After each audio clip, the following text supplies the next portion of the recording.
Gloves হাতে কাউকে খুঁজে বের করতে হবে। অধিনায়কত্ব খোঁজার মিশনে এটাই এখন বাংলাদেশের মূল রেসিপি। লিটন দাস এখন টি-20 দলের অধিনায়ক, টেস্ট দলের দায়িত্ব পেতে পারেন। নিগার সুলতানা জ্যোতি নারী দলের অধিনায়ক। দুই দলে দুই কিপার, দুজনই দাঁড়িয়ে থাকেন উইকেটের পেছনে, কিন্তু আসলে তারা থাকেন সামনে, মানে সামনে থেকে দলের নেতৃত্ব দেন।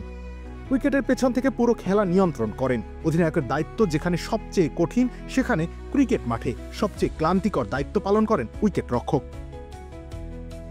প্রতি বলেই তার মনোযোগ থাকে ব্যাটারের মতোই তীক্ষ্ণ। তার উপর দলকে চাঙ্গা রাখার কাজটাও তার ঘাড়ে।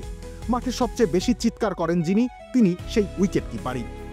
তাই দিন শেষে মাঠ ছাড়ার সময় সবচেয়ে ক্লান্ত চোখ জোড়াই থাকে এই মানুষটার। এই অবস্থায় উইকেট রক্ষক হিসেবে দায়িত্ব পালন কি তার জন্য বাড়তি চাপ নয়?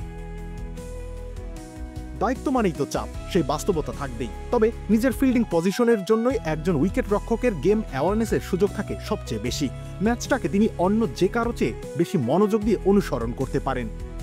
মহেন্দ্র সিং ধোনি অধিনায়কত্বের সংজ্ঞাই পাল্টে দিয়েছেন এই উইকেট রক্ষকের পজিশনে। উপমহাদেশে এর আগে রশিদ লতিফ, মঈন খানরা পাকিস্তানের অধিনায়কত্ব করেছেন। বাংলাদেশে অধিনায়ক হিসেবে আদর্শ পছন্দ উইকেট রক্ষকরা। মুশফিকুর রহিমের অনেক আগেই খালেদ মাসুদ পাইলট ছিলেন। সেই ধারাবাহিকতায় লিটন দাস, নুরুল হাসান সোহানরা নেতৃত্বে এসেছেন। আকবর আলী অনূর্ধ্ব-19 দলের হয়ে বিশ্ব ক্রিকেটে বাংলাদেশের ইতিহাসের সেরা সাফল্য এনেছেন।